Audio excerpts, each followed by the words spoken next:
Hi, I'm Nathan. I go by Peteparker, and every week I do comic book reviews because that's the rule at my house. If I want to keep buying them, I got to review them. So this review is on Wolverine number 9, as you can see here, with the lovely Wolverine and Mystique almost kissing in front of a dead tree on there.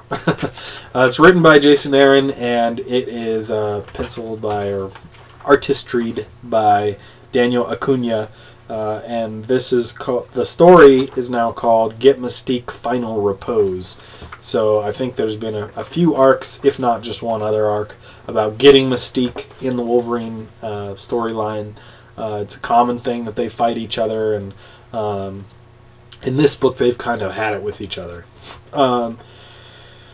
So basically the story is Wolverine is going after the people who sent him to hell. He's not all that thrilled with the fact that he was sent to hell, and he finds out that Mystique kind of set him up and sent him there. I wasn't around for that, so I'm assuming that's all correct. And then there's another secret society out in this world who is manipulating Wolverine from behind the scenes, and she is trying to give him that information, but also keep him away from herself at the same time. And then on top of that, you get this crazy new assassin called Lord Deathstrike, which I don't know if he ever existed before, but it makes a lot of sense. If there's a Lady Deathstrike, then there's probably a Lord Deathstrike. So this guy has a gun that he can shoot through the planet. He goes to the other side of the planet, shoots through the planet, and kills a dude that's on his list, and then he gets Mystique as the next person on his list to kill. And so he goes after her too. So at the same time, there's no real time difference explained there.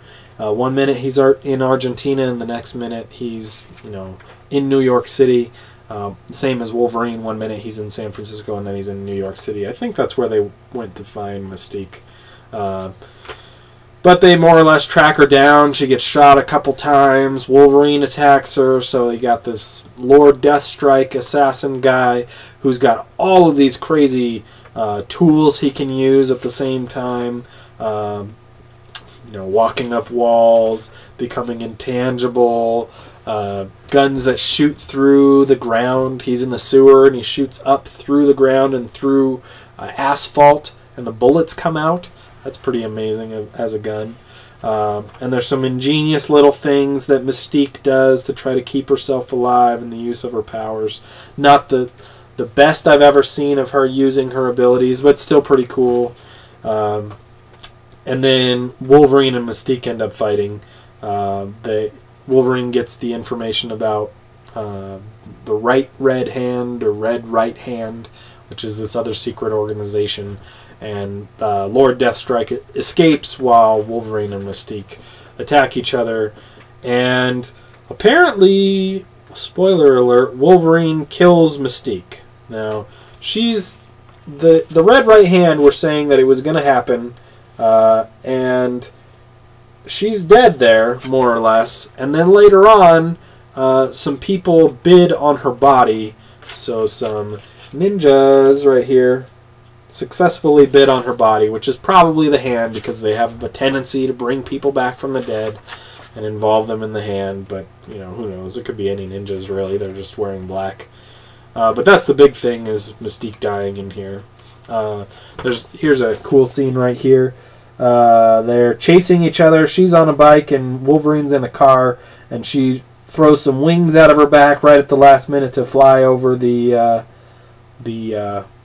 van, or the dump truck, or garbage truck there, and Wolverine crashes into the garbage truck, and he's not all thrilled about it or whatever. Although he only has a few cuts on his head, so that's pretty good, even for that old car that doesn't have airbags.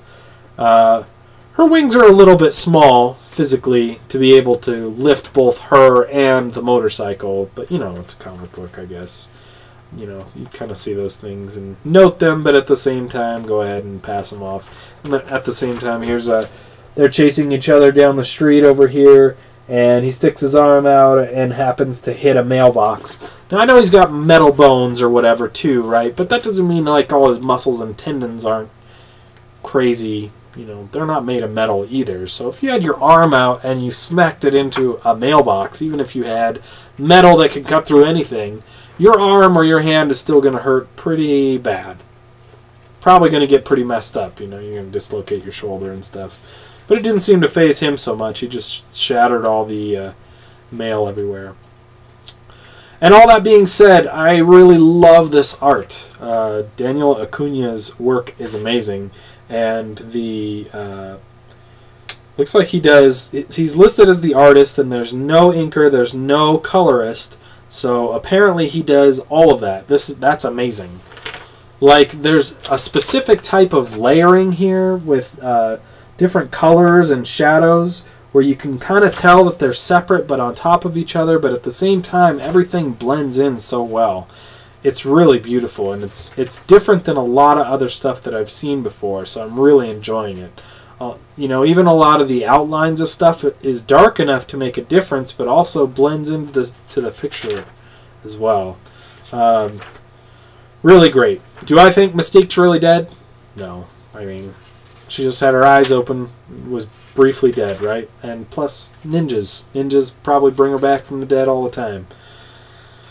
And she's such like a main character, and she's going to be in this X-Men movie next week, so I just don't see her being dead. One part of this story that actually made me laugh out loud is, I don't know if either the artist or the writer has done this in the past, but Wolverine's belt buckle is his communication device. So 2 little red LEDs pop up when he's being contacted, and he talks through his belt buckle, which I find to be very funny and interesting. I mean, you got to have it somewhere, right? And he probably doesn't carry a lot in his pockets or whatever. But at the same time, a belt buckle that lights up when you talk, that's original, right? And made me laugh altogether, especially with the glowing eyes. And then the other problem that I really kind of had with this story in general is, I don't know if you've been reading anything to do with Wolverine going on recently, but just recently he found out about Romulus or whatever, the guy that's been controlling his life more or less for his entire life and controlling his son's life, has been like back behind the scenes, not revealing himself, slowly manipulating pieces. This seems to be a very, very, very common story for Wolverine. There's always some group of people or some person behind the scenes trying to mess with him and make him do what they want. Now, 1 or 2 people that happening to, or 1 or 2 major groups over the entire course of his lifetime, sure, right? That makes a lot of sense. But you really, like, a lot of that, the stuff that they're alluding to, would take like years of planning and, you know, details and all that stuff. And you really couldn't do that when somebody else is doing it to the same person at the same time. So as much as it's a cool story, it really, like, that doesn't make a lot of sense. And it just seems to happen all the time, right? There's got to be another thing going on beyond secret society manipulating Wolverine to get him to do what they want, because that's the same old song and dance as always. One of the great points that Mystique makes in here is that Wolverine generally forgets that he has been as much of a mercenary as she has in the past, and that they're really no different. He just chooses to remember what he likes to remember and tries to be a hero today. So that's how he sees himself, and that's how other people see him. But really, if you took into account all the things that he's done over the entire course of his career of killing, he's just as much of a dangerous and bad guy as Mystique is, more or less. Which kind of makes sense and kind of doesn't at the same time. But I thought it was a good point. So, the series is really good. The writing is good. The premise is kind of old. We got a brand new character, and I discussed this in another review, where it's really difficult to bring in a brand new character and have people think or care about them at all. In this instance, I like Lord Deathstrike. He's pretty cool. He's got some cool tricks. He's a pretty good marksman. The way he was introduced and used is really good. He's really tough, I guess. And the artwork is so good, too. It might not be everybody's cup of tea, but I really enjoy it from front to back. I hope that at least he stays on for the entire arc, to do this entire arc this way, because I am liking it so much. But, you know, just it seems like as soon as I start to really like a book for its art, that they go ahead and change artists. But at least the story stays, the writer stays the same. So there you go. So this one's going to be a 4 out of 5. You would think that the death of Mystique would be a bigger one than that, but, you know, I really don't think she's dead. I think a lot of this story, this specific book, is inconsequential. Get introduced to a new villain, more or less, new, but, you know, the rest really, it's getting from Wolverine being mad after being back from hell and going after the people who put him there or whatever. So there you go. 4 out of 5. That review's done. If you want to check out my other reviews, look for Spidey207 on YouTube and Peteparker elsewhere, and you'll find him. Maybe even Google search it. All right, thanks for listening, and we'll talk to you next time.